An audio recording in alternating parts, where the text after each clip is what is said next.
Welcome back, class. So we're now getting into how do we feel touch and pain, and what I want you to think about here is we're going to start with fast and slow pain fibers. So let's think about these two. We have A delta fibers and we have C fibers. Okay, the A delta fibers are the fast system. The pathway it takes is from your touch receptors in your body to the thalamus to the somatosensory cortex. I'll show you a picture in a minute. The A delta fibers transmit that sharp, intense, but short-lived pain of an immediate injury. The C fibers are smaller.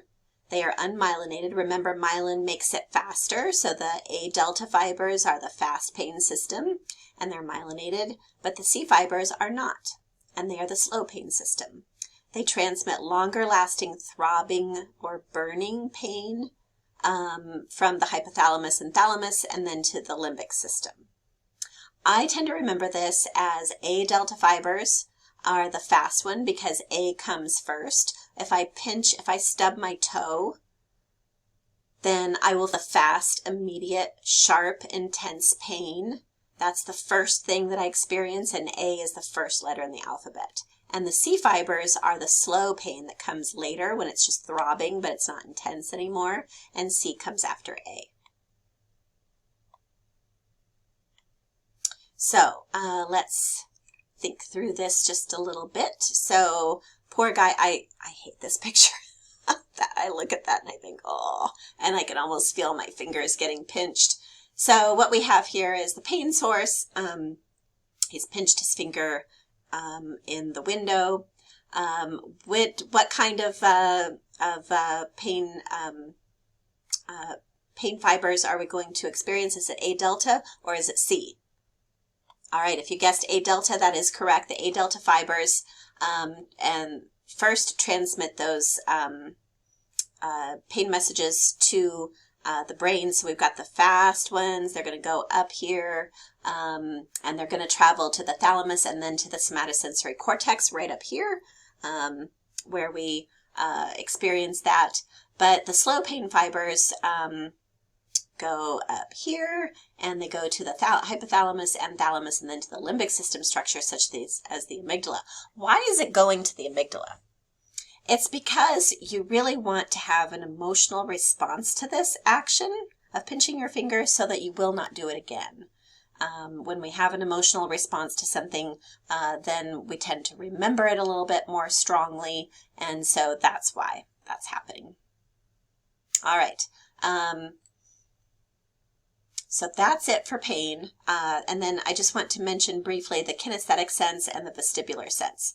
So the kinesthetic sense is the technical name for the sense of the location and position of your body parts in relation to one another. So as he bends over and touches his toes, he knows he could close his eyes and bend over and touch his toes. If I say to you, close your eyes and touch your nose, you can do that pretty easily. If I say to you, put your hand out and then put your other hand out, you can do that pretty easily. That's because of your kinesthetic sense. You know where your body parts are in relation to the rest of yourself. The vestibular sense is your balance or equilibrium, and that responds to changes in gravity, motion, body position.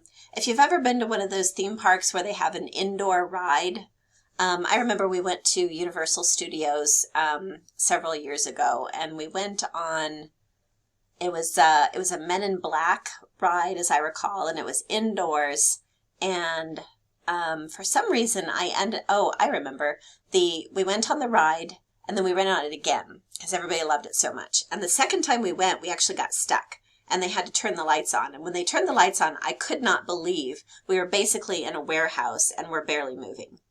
Because it felt like there was so much happening and my body was hurtling through space, but that wasn't actually true. Yes, there was some motion, but not nearly as much as I thought, and that was because of the visual system. The visuals were telling me that I was experiencing changes in where my body was in space, even though I wasn't actually experiencing it. And that, my friends, is why you sometimes feel dizzy and sick and can get a little bit of motion sickness when you get off the ride.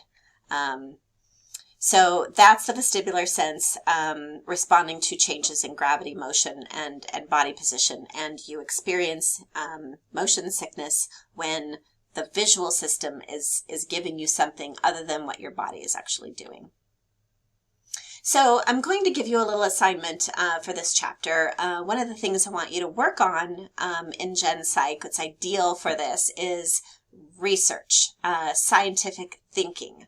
I'm sure you have seen so much information over the last 3 years since the pandemic started about scientific research. Things like, do masks work? Or are the vaccines safe? Or how does it transmit? Is it through the air? Is it on the credit card thing? Do we have to have the plexiglass up? Should we sanitize our hands all the time? These are all scientific questions, and I'm sure you've seen research on that. So I want to give you a chance to work on your scientific literacy. So for comprehension check this week, I'm going to ask you to design a study. Form a hypothesis. Give me your independent variable and your dependent variable. Give me an experimental group and a control group. Remember, a hypothesis, is that a statement or is that a question? If you guess statement, that's correct. It's a statement, such as you might say odors can evoke highly emotional memories, or you might say women detect odors more readily than men, or pheromones influence attraction. Those were the things we talked about with this, right?